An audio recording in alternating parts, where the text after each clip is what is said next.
दर्शन देते हैं, जिनकी कृपा से ये सब हो रहा है और जिनका ये वस्त्र है वो ही बोलेंगे आके। तो स्वामी श्रद्धेय स्वामी श्री रामचंद्र दास जी महाराज एक बात कहते थे कि भाई जो बात अच्छी लगे वो तो ले जाना, और अगर जो कुछ पसंद ना आए वो वापस मुझे दे जाना। तो ऐसे ही आपको जो कुछ अच्छा लगे वो ले जाना, और जो कुछ नहीं तो वो वापस यहीं पे समर्पित करके चले जाना। स्वामी जी का जीवन, वैसे तो वाणी में सामर्थ्य नहीं है कि किसी भी संत के बारे में कुछ बोल सके। जब नाभादास जी ही ये कहते हैं कि मैं संतों के बारे में नहीं कुछ लिख सकता, तो इस पीठ की यह सामर्थ्य नहीं है। लेकिन फिर भी स्वामी जी का जीवन, जब वो सहचरी रूप वहाँ से जब यहाँ अवतरण हुआ, उनके जीवन की प्रथम झलक है वैराग्य की झलक। वो वैराग्य रूप जो है उनका, पहले वैराग बाहर से दिखा रहे हैं कि कितने वैरागी है, और अंदर से उतना ही अनुराग उनके अंदर। और संत जन ये कहते हैं कि जब तक वैराग्य पुष्ट नहीं होगा ना, तब तक अनुराग नहीं होगा। जब तक वैराग्य से राग नहीं होगा, तब तक अनुराग होना असंभव है। इसलिए संतों की, वृंदावन की, ब्रज की रीति यही है कि अपने आप को समेट के रखना और जो कुछ है इष्ट की सेवा में लगाना। श्री महाराज जी साक्षी हैं इस बात के। श्रद्धेय स्वामी जी श्री रामचंद्र दास जी महाराज ने कहा था, इन्हीं को ही कहा था ठाकुर सेवा के लिए, कि स्वयं तो वैराग्य में रहना और ठाकुर के लिए जितना अच्छा कर सकते हो ना उतना अच्छा करना। वो अनुराग के प्रेमी हैं। तो स्वामी जी के सिद्धांत के बारे में बात चल रही थी कि उनका वैराग्य कहाँ से उत्पन्न होता है? सिद्धांत से।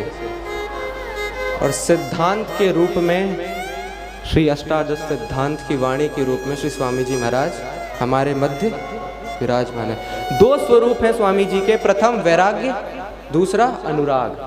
वैराग्य का क्या प्रतिबिंब है? अष्टादश सिद्धांत, और अनुराग का श्री केलीमाल जी। तो ये आज्ञा यहाँ के रसिक जन ही करते हैं कि अगर केलीमाल के अंदर प्रवेश करना है ना, तो पहले इन सिद्धांतों को मजबूत करना पड़ेगा, वरना ये जब तक वैराग्य का पात्र, सिद्धांतों का पात्र तैयार नहीं होगा ना, तब तक उसके अंदर वो रस टिक नहीं पाएगा। अच्छा, अब अष्टादश सिद्धांत क्या है? अब देखिए, कुछ चीज़ें आगम निगम अगोचर होती हैं, तो वाणी तो इस बात के उसके बारे में बता नहीं सकती। बस एक वाक्य भगवान ने, भैया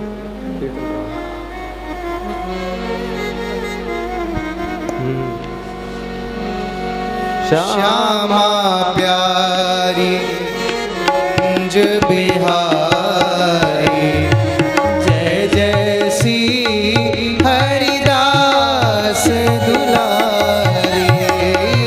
श्यामा प्यारी कुंज बिहारी, जय जय श्री हरिदास दुलारी। श्यामा प्यारी कुंज बिहारी,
भगवान कृष्ण ने श्रीमद् भगवद गीता गाई कुरुक्षेत्र में। अब एक गीता तो वहाँ गाई गई थी कि जो जगत में जितने भी लोग हैं, जितने भी प्राणी हैं, मनुष्य हैं, उन सबको तारने के लिए, एक सिद्धांत बताने के लिए। ठीक है, अब क्या हुआ, एक और गीता गाई गई जो गीता स्वरूप ही है, रसिक गीता, जो थी जो स्वामी हरिदास जी ने लिखी थी सिद्धांतों के रूप में। वहाँ 18 अध्याय और यहाँ 18 पद, और सब पदों का सार एक एक वही जो गीता के श्लोकों में आ रहा है।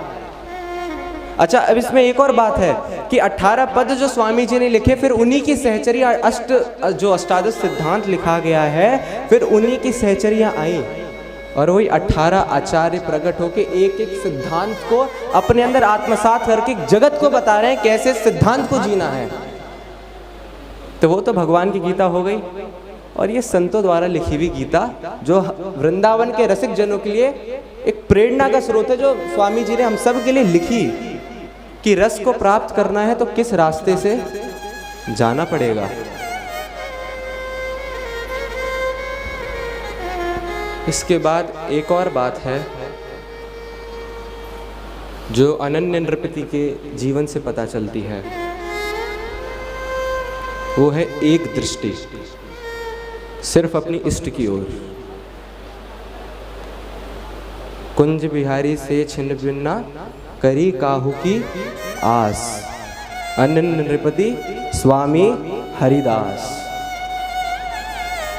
भगवत रसिक देव जी कहते हैं कि भाई ये व्यवहार और परमार्थ जो है ना, इनसे हमारा कोई लेना देना नहीं है। हम तो बस इतना चाहते हैं कि काजल की तरह, जैसे काजल अपने नेत्रों में समाया हुआ रहता है ना, ऐसे आप हमारे नेत्रों में निरंतर समाये रहो, बस हम इतना चाहते हैं। और जब भगवत रसिक देव जी ये बात कहते हैं, इसका तात्पर्य यह है कि भगवत रसिक देव जी किसकी कृपा पात्र हैं? मुख्य कृपा किसकी है? स्वामी जी की। तो अगर जब वो ये बात कह रहे हैं तो स्वामी जी के जीवन का एक मूलभूत सिद्धांत क्या होगा? एक दृष्टि। अध्यात्म में जो सबसे मुख्य बात आती है ना, और जो ठाकुर को सबसे ज़्यादा पसंद आती है, वो होता है आपका उद्देश्य क्या, आपकी प्रायोरिटी क्या है, आप किसको अपना लक्ष्य बनाते हैं। आपकी जो प्रायोरिटी लिस्ट बनती है ना, उसमें सबसे प्रथम कौन आता है आपका? जब इष्ट को ये लगता है, जब प्रभु को ये लगता है ना कि मैं आता हूँ, तब वो हाथ पसारते हैं।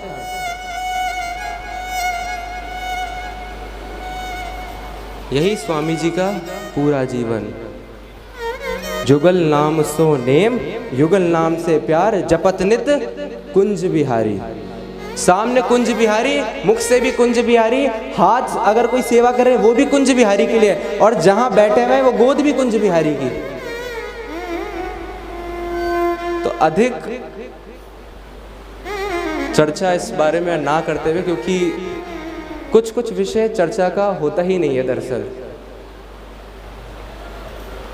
चरित्र में हम प्रवेश करें उससे पहले एक भाव मन में आ रहा है कि कल जैसे हमने रैदास जी के चरित्र में ये सुना था कि रैदास जी महाराज जब चित्तौड़गढ़ की जो द्वार था उसमें जब प्रवेश कर रहे थे, तो झाली रानी ने क्या मन में ये उत्कंठा जगाई थी और क्या भावना रखी थी। और वैसी भावना इस कथा में अवश्य होती है, क्योंकि ये कथा जहाँ होती है, जिस संत का चरित्र कल हमने चर्चा करी थी, वो संत पधारते हैं, उनके साथ उनके जितने भी परिकर हैं वो सब पधारते हैं। और जब सभी भगवान हैं, वासुदेव सर्वमिति स महात्मासु दुर्लभा, तो कोई संत छूट जाएगा? अब यहाँ पे जितने भी संत श्री भक्तमाल में हैं और भक्तमाल के बाद आए हैं या भक्तमाल से पहले, वो सब यहाँ विराजमान है। क्यों? स्वामी जी के लिए, स्वामी जी को सुनने के लिए, स्वामी जी के बारे में सुनने के लिए। और उनको लेके कौन आ रहा है? जिसका चरित्र है वो ही लेके आएगा भाई सुनने के लिए। तो ऐसे तो ये परंपरा में नहीं है, पर ऐसे भावजनित चीज है। तो जब दास यहाँ से आ रहा था और जब श्री महाराज जी आए, तब ये भाव जगा कि जिस तरीके से संत पधार रहे हैं, ऐसे ही मानो इस द्वार से स्वामी जी भी पधार रहे हैं, ये सुनने के लिए, और सुनने से ज्यादा सुनाने के लिए। कौन सुनाएगा? कौन बोल सकता है उनके बारे में भाई? या तो उनके इष्ट या वो खुद, और खुद वो बोलते संत अपने मुख से अपनी बढ़ाई कभी करी है? कौन बोलता है? तो बस वो, हालांकि वो पद तो बधाई का है, पर वो भावना बस जताने के लिए एक पद वो अगर आप आज्ञा करें तो गा दें कि क्या भावना हमको रखनी चाहिए ये चरित्र प्रारंभ होने से पहले, कि स्वामी जी इस द्वार से यहाँ पे प्रांगण में पधार रहे हैं और एक एक कण में विराजमान होके सुन रहे हैं, सुना रहे हैं, गा रहे हैं। अति आनंद भरे सुख राशि, महाप्रेम झरि लाए, हमारे हमारे स्वामी शिरोमणि आए, हमारे स्वामी शिरोमणि आए, हमारे स्वामी शिरोमणि आए, हमारे स्वामी शिरोमणि आए। अति आनंद भरे सुख राशि, अति आनंद भरे सुख राशि, अति आनंद भरे सुख राशि, महाप्रेम झरि लाए, हमारे हमारे स्वामी शिरोमणि आए, हमारे स्वामी शिरोमणि आए, हमारे स्वामी शिरोमणि आए, हमारे स्वामी शिरोमणि आए।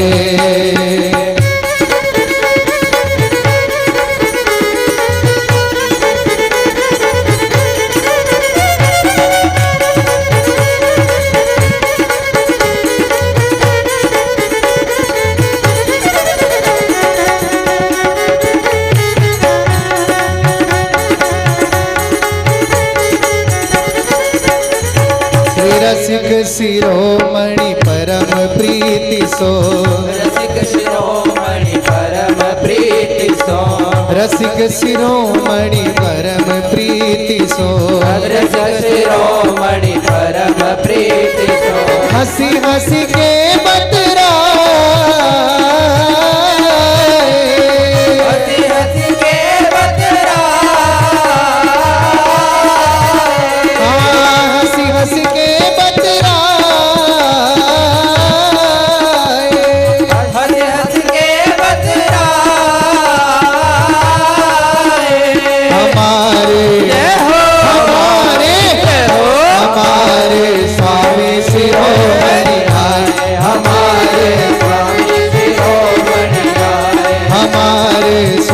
शिरोमणि आए, हमारे स्वामी शिरोमणि आए।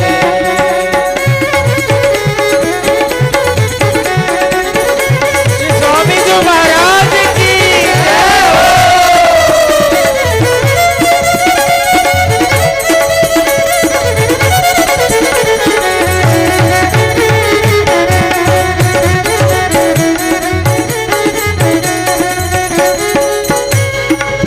ललित किशोरी के निज जीवन, ललित किशोरी के निज जीवन, ललित किशोरी की निज जीवन, ललित किशोरी के निज जीवन, श्री ललित किशोरी के निज जीवन, ललित किशोरी के निज जीवन, कुंज के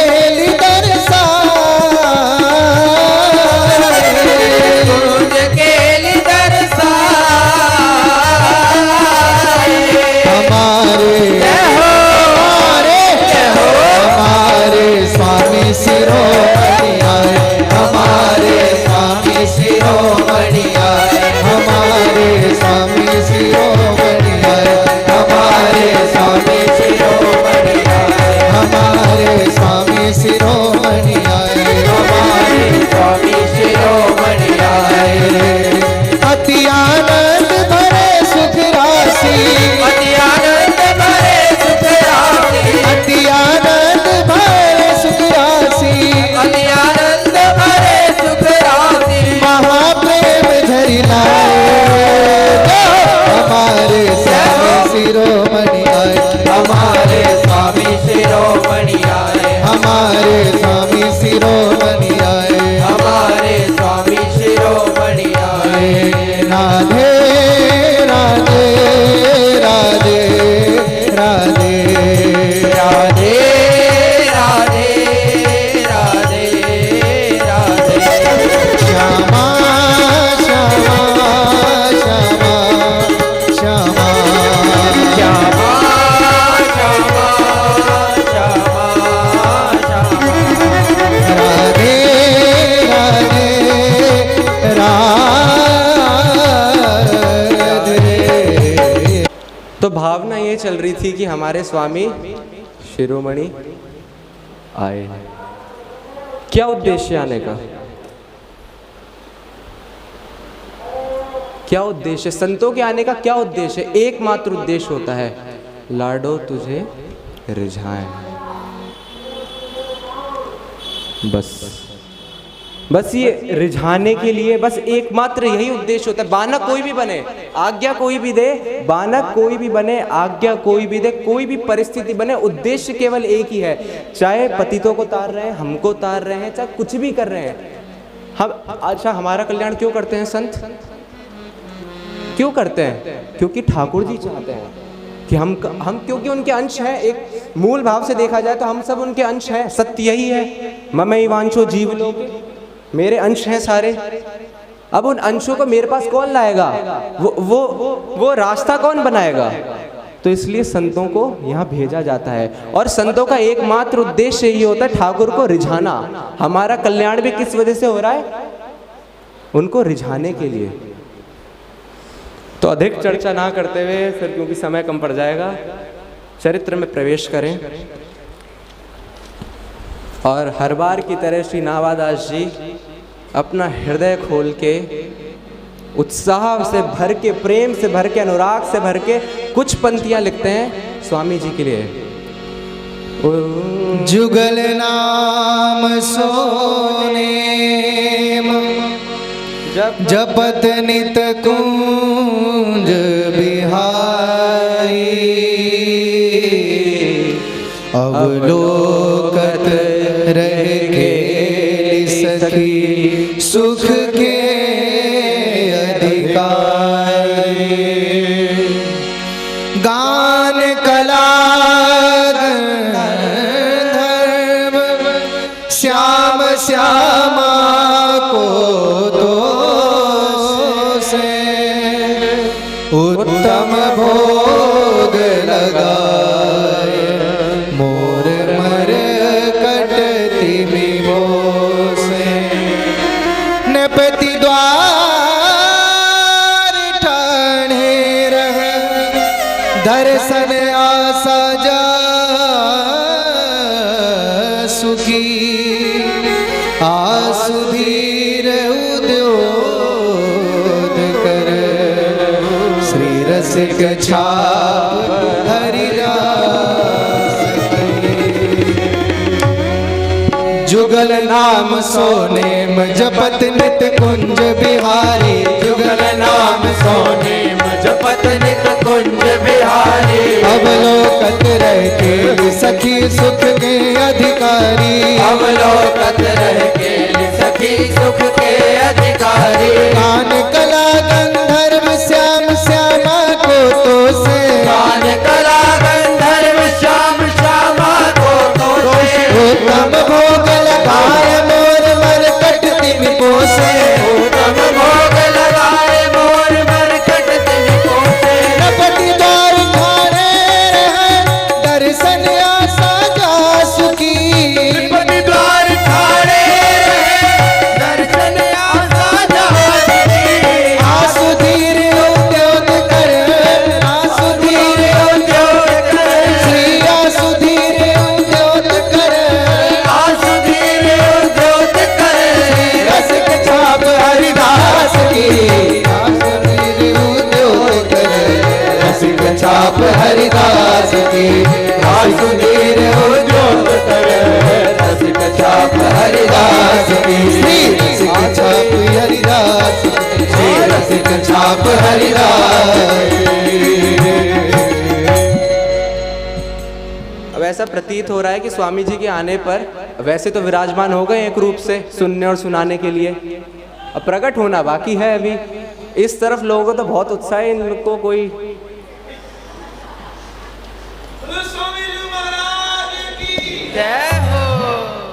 ये लगी है जय जगह, ये तिलक का कमाल है। उत्कर्ष सुंदर रज तिलक भाल, बाकी भ्रगुटी विशाल। तो चरित्र में हम प्रवेश करते हैं। अधिक कहना 4 दिन से सुन ही रहे हैं, 4 दिन से सुन सुन के बहुत भर लिया। आज गाएंगे, आज बाहर निकालेंगे जितना अंदर भरा हुआ है ना, जो 4 दिन का रस अगर भरा हुआ है तो, अगर वृंदावन ने कुछ छींटे अगर रस के दिए हैं तो आज गाएंगे।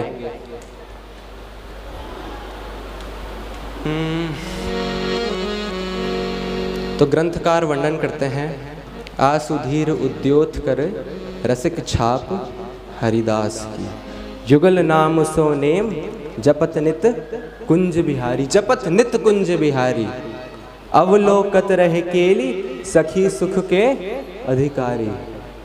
इसका तात्पर्य क्या है? सखी सुख के अधिकारी।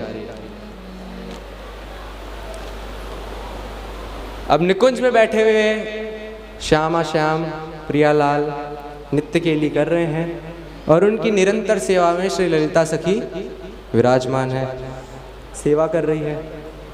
अब जब उन्होंने ये देखा कि भाई भक्तों की बहार यहाँ पर आई हुई है इस भूमंडल पे, परंतु एक चीज की बड़ी कमी लग रही है। क्या है वो चीज? वो है वृंदावन रस की, नित्य विहार की। और नित्य विहार को अगर यदा कदा कोई कुछ कह रहा है ना, तो या तो कोई समझ नहीं पा रहा ठीक ढंग से, या फिर कुछ हल्का सा मोड़ तोड़ हो रही है चीजें। तो फिर उन्होंने 2 सखियों पे अपनी दृष्टि डाली।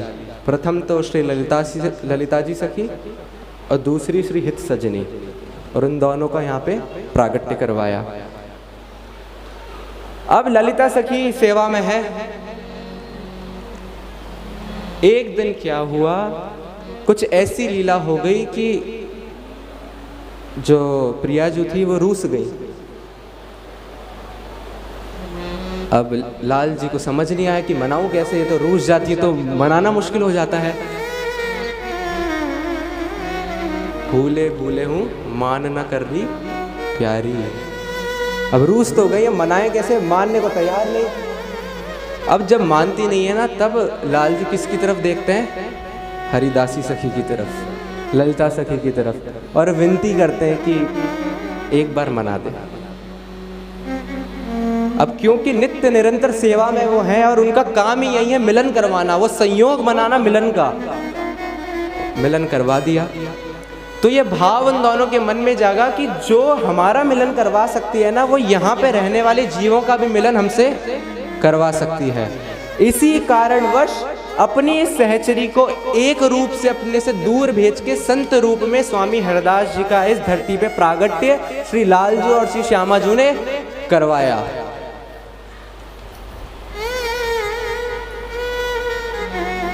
अब एक रूप से तो सेवा में विराजमान और एक रूप से यहाँ भेजा गया। इस पावन धरा पर स्वामी जी महाराज प्रकट हुए और एक पद लिखा जाता है जो आप सब साथ में गुनगुनाएंगे, क्योंकि कल तक तो समझ ही आ रही थी बात कि कुछ पद आते हैं कुछ पद नहीं आते। आज के पद तो आते होंगे। तो वो जो बधाई का पद है, स्वामी जी के पधारने का पद है, जो स्वामी जी यहाँ पधारे हैं, प्रगट जो प्रगट।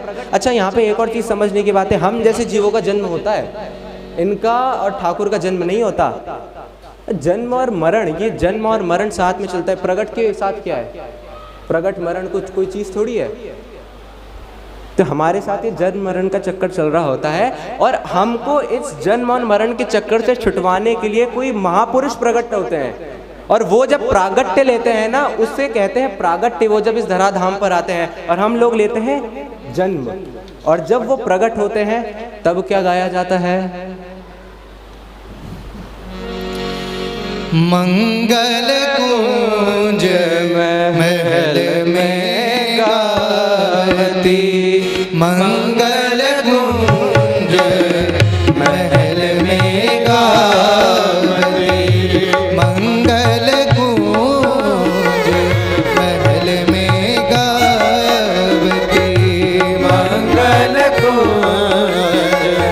महल में गावती। प्रकटी श्री हरिदास दुलारी, प्रगति श्री हरिदास दुलारी, प्रकटी श्री हरिदास दुलारी, प्रगति श्री हरिदास दुलारी। भोली अंगना मावती, भोली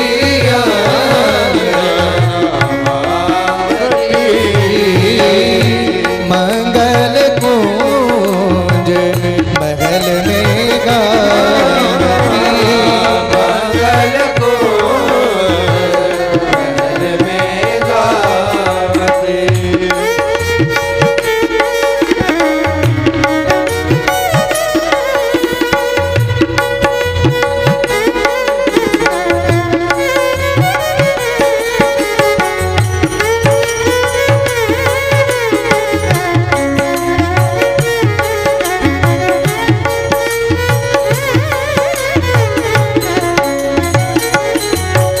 श्री कुंज बिहारी बिहारन दो, कुंज बिहारी बिहारिण दो,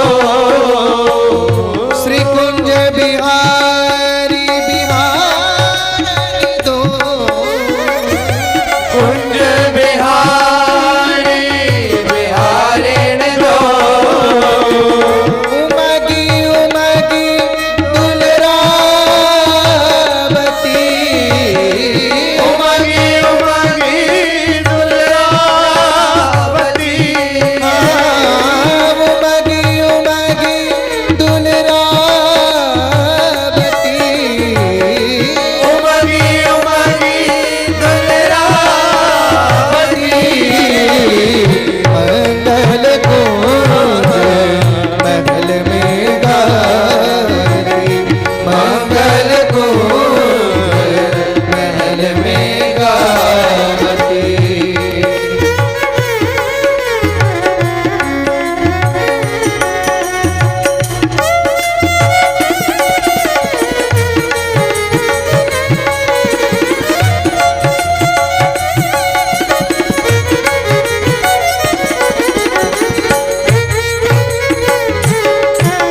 श्री बांके बिहारी लाल की, श्री जोमिजू सरकार की,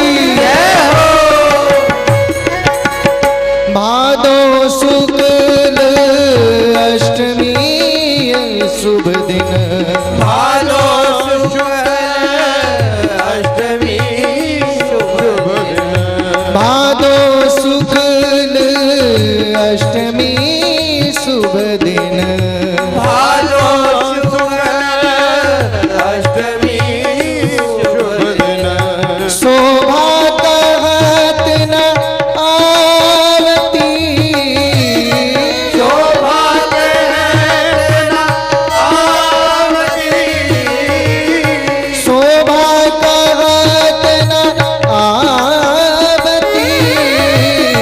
शोभा कहत न आवती, मंगल कुंज महल में गावती, मंगल कुंज महल में गावती, मंगल कुंज महल में गावती, मंगल कुंज महल में गावती।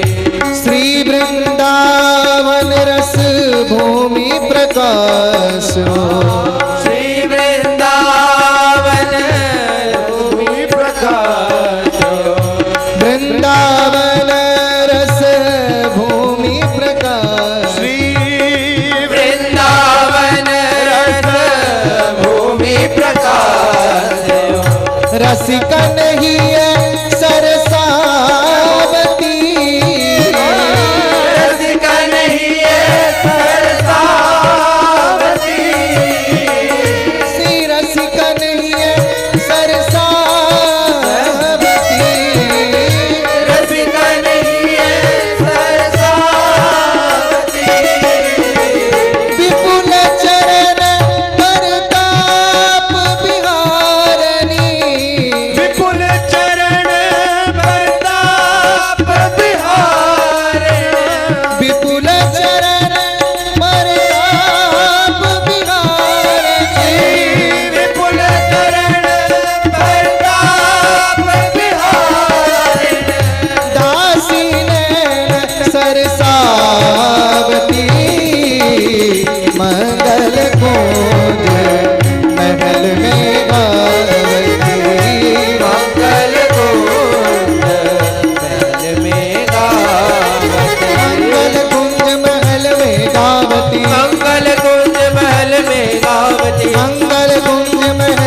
गावती, मंगल कुंज महल में गावती, मंगल कुंज महल में गावती, मंगल कुंज महल में गावती, मंगल कुंज महल में गावती, मंगल कुंज महल में गावती। आई है श्री कुंज बिहारी बिहारिण दो उमगी उमगी दुलरावती।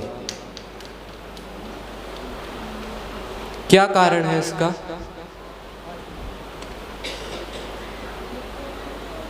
क्योंकि वो जानते हैं किस उद्देश्य से संत यहां आए हैं, और उद्देश्य क्या उद्देश्य, अभी अभी थोड़ी देर पहले चर्चा हुई थी, क्या उद्देश्य है उनका, मुख्य उद्देश्य क्या है, क्यों आए हैं स्वामी जी यहाँ पे? प्रथम आज्ञा और दूसरे कारण, और हम सबको वो ताड़ते हैं ना, उसके पीछे भी क्या उनकी दृष्टि क्या रहती है कि मैं किसकी सेवा कर रहा हूं या किसकी सेवा कर रही हूं।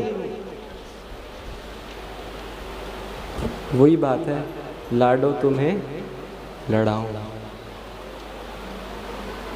बस रुख ले सुख संचरो।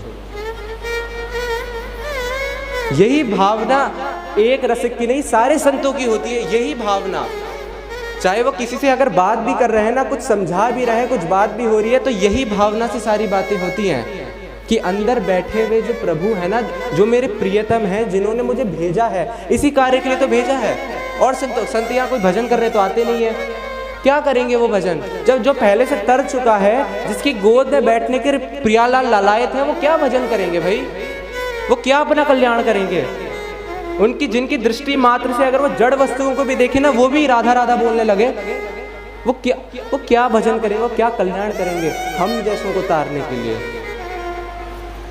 तो श्री स्वामी जी महाराज यहाँ प्रकट हुए, और एक घटना का वर्णन भक्तमाल में आता है। वो घटना ये है कि बाल्य अवस्था थी श्री स्वामी जी महाराज की, और शरद पूर्णिमा, जो शरद उत्सव आता है वृंदावन में, वो दिन था। और न जाने स्वामी जी को, बाल्य अवस्था भी छोटे से हैं, न जाने क्या उनको ऐसा सूझा, क्योंकि कुछ प्राप्त करना तो उनको था नहीं, सहचरी स्वरूप है, सखी भाव पूरा जगावा है, तो घर से निकल गए।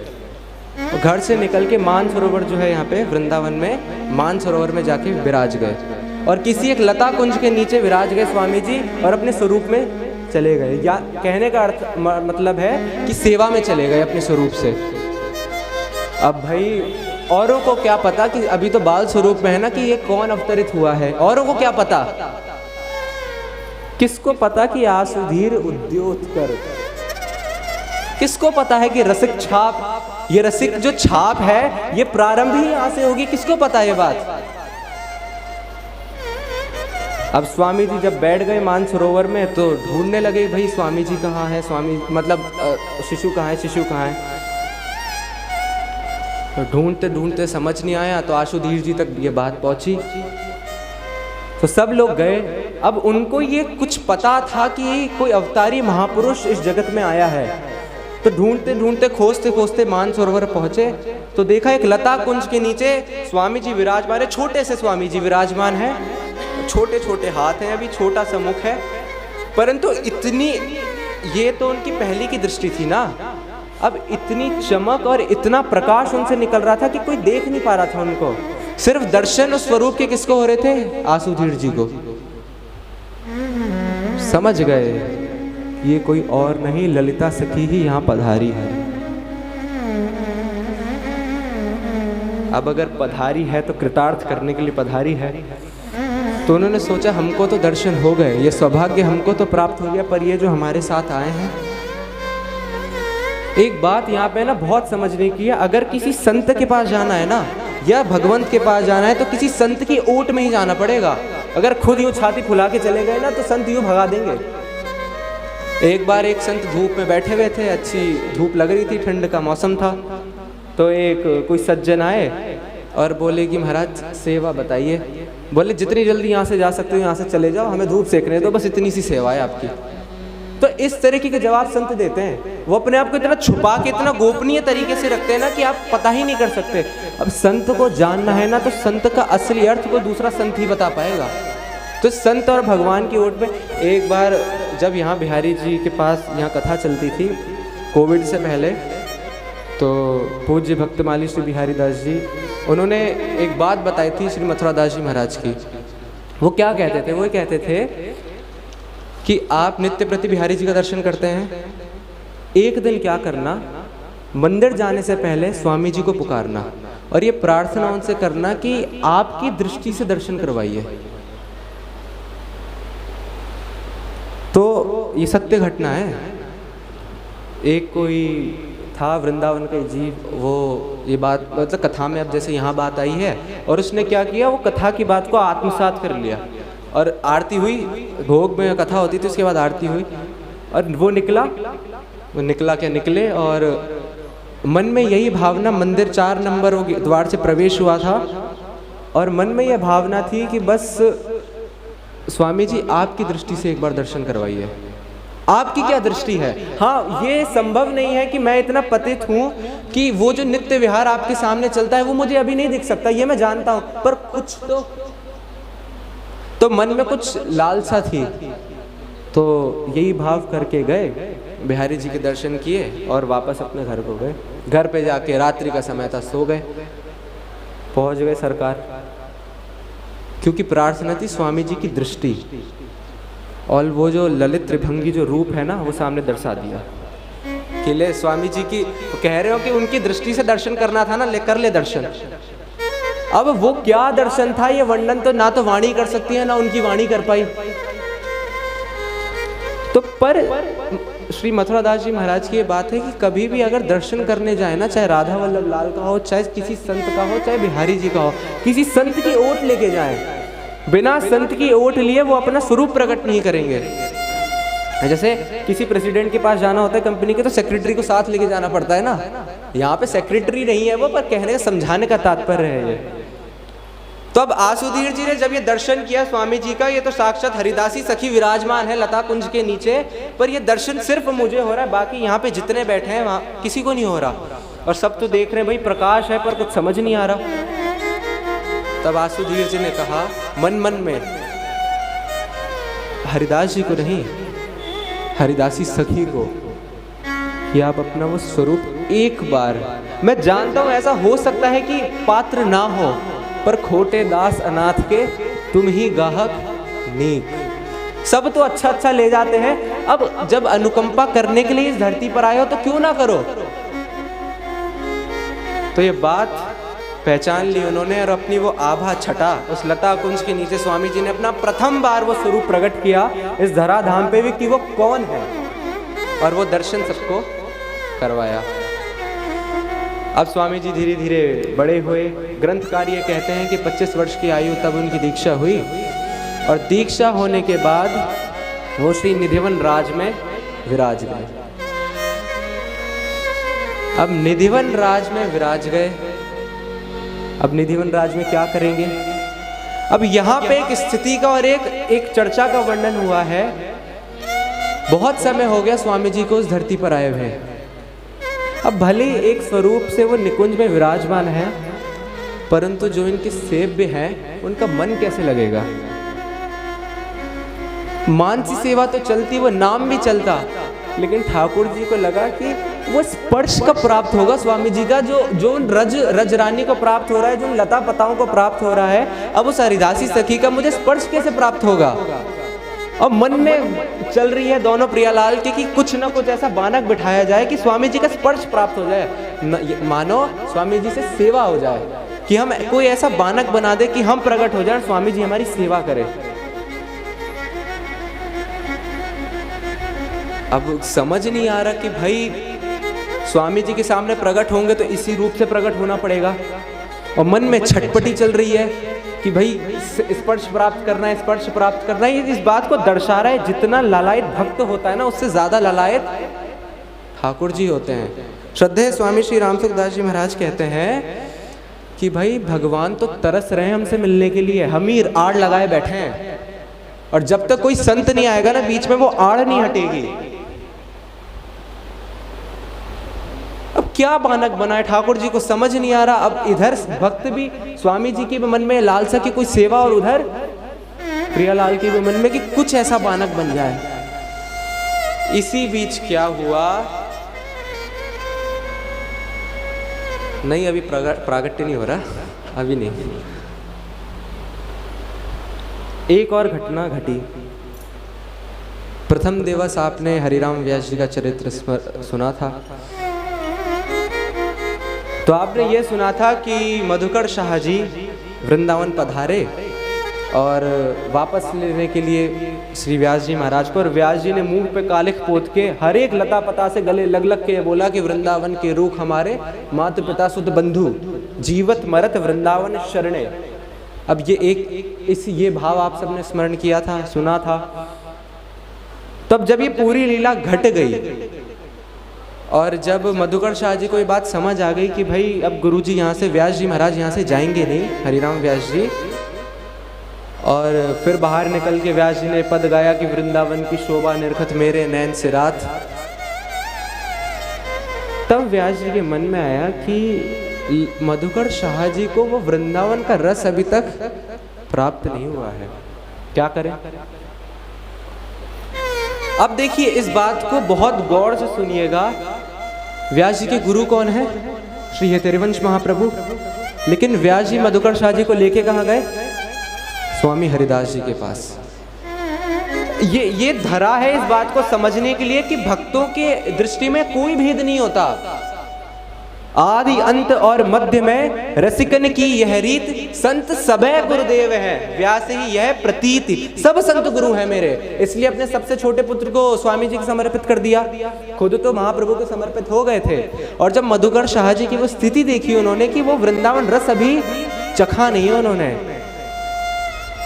तो उनका हाथ पकड़ के लेके गए और निधिवन राज में स्वामी जी विराजमान, लता के नीचे, और सामने ले जाके खड़ा कर दिया और मानो कह रहे हो जय जय से।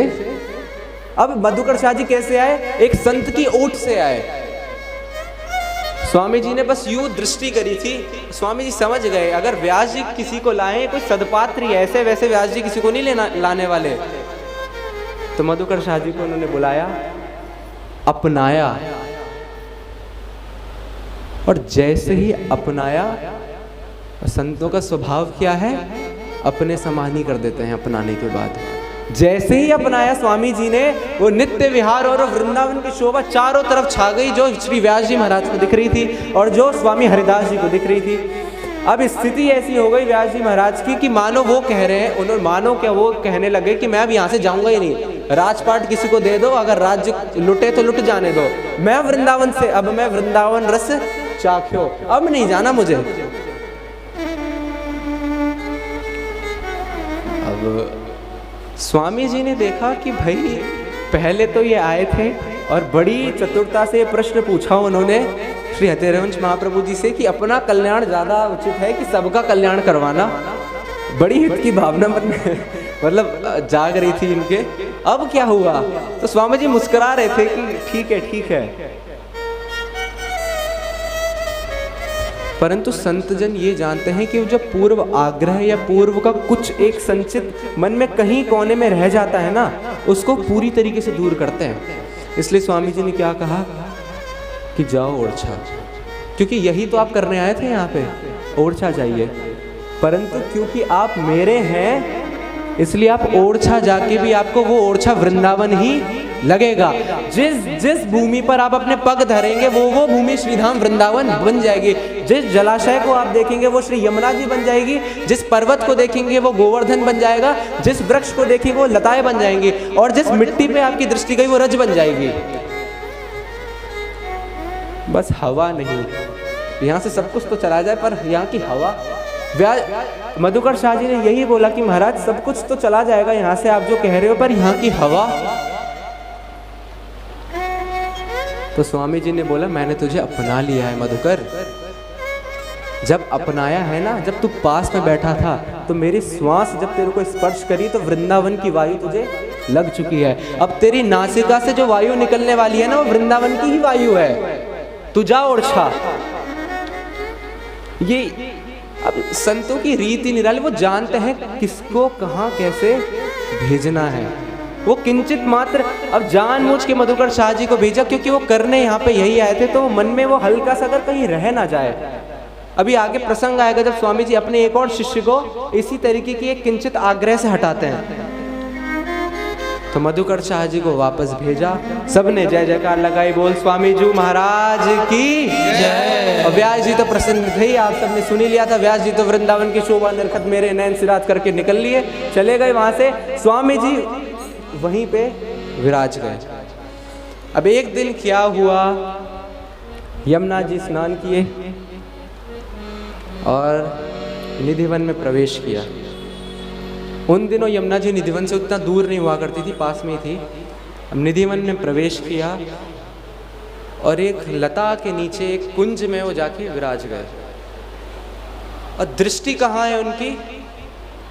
बिल्कुल सामने एक लता, एक कुंज बनी हुई है, बस उसके अंदर वो दृष्टि उनकी, पूरी एकाग्र दृष्टि उनकी वहीं पर है। स्वामी जी का ध्यान तो कहीं है नहीं, स्वामी जी तो अंदर देख रहे हैं कुंज में। और क्या हो रहा है, जितनी भी लता पताएं थी, जितनी भी लता पताएं निधिवन राज में थी, वो क्या है, सब सहचरियां। वो सब सहचरी किसे देख रही हैं? स्वामी जी को टकटकी लगा के, मानो वो स्वामी जी से कह रही है कि ऐसे ही देखत रहो, जन्म सफल करी मानो। और जब स्वामी जी की वो शोभा, वो स्वामी जी जिस स्वरूप से विराजमान है, उस शोभा का वर्णन श्री भगवत रसिक देव जी ने किया। और कैसे किया? वो शोभा सिर्फ भगवत रसिक देव जी ने नहीं देखी, उनके अंदर ये बात कहाँ से आई? निधिवन में जितनी भी लता पता है, जितने भी जीव जंतु विराजमान थे ना, वहाँ पे जो सहचरी रूप है, वो सब स्वामी जी का वही स्वरूप देख रहे थे। फिर बाद में भगवत रसिक देव जी के मन में बैठ के उस स्वरूप का उन्होंने वर्णन किया। और क्या कहते हैं? सुंदर रज तिलक भाल, बाकी भ्रकुटी विशाल। अब अगर सारी लता पताएं ये देख रही हैं, तो हमने कोई अपराध किया है क्या कि हम ना देखें? बताइए, देखना चाहिए नहीं देखना चाहिए? देखना चाहिए। तो अब कैसे देखना है? ऐसे स्वामी जी का दर्शन तो हमें होने नहीं वाला। कैसे देखना है? उन लताओं की ओट लेके हमको देखना है, उस रजरानी से प्रार्थना करके हमको देखना है कि जो जीव जंतु वहाँ पे सखी रूप से विराजमान है, जो लताएं पता है उस छवि को निहार रही है ना, उस छवि को निहारने की हमें सामर्थ्य दीजिए। और समस्त लतान पतान के चरणों में विनती करने के बाद वो स्वरूप का वर्णन आप सब भी देखिए। सुंदर रज तिलक भाल, बाकी भ्रकुटी विशाल। सुंदर रज तिलक भाल, बाकी भ्रकुटी विशाल। रत्नारे नैन नेह पर दर्शन पाऊं,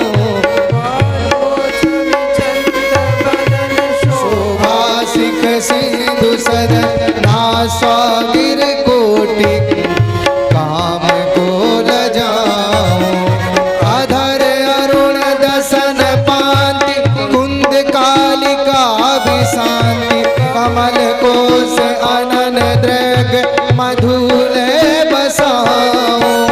मधुर बचन मंदहास, होते चांदनी प्रकाश।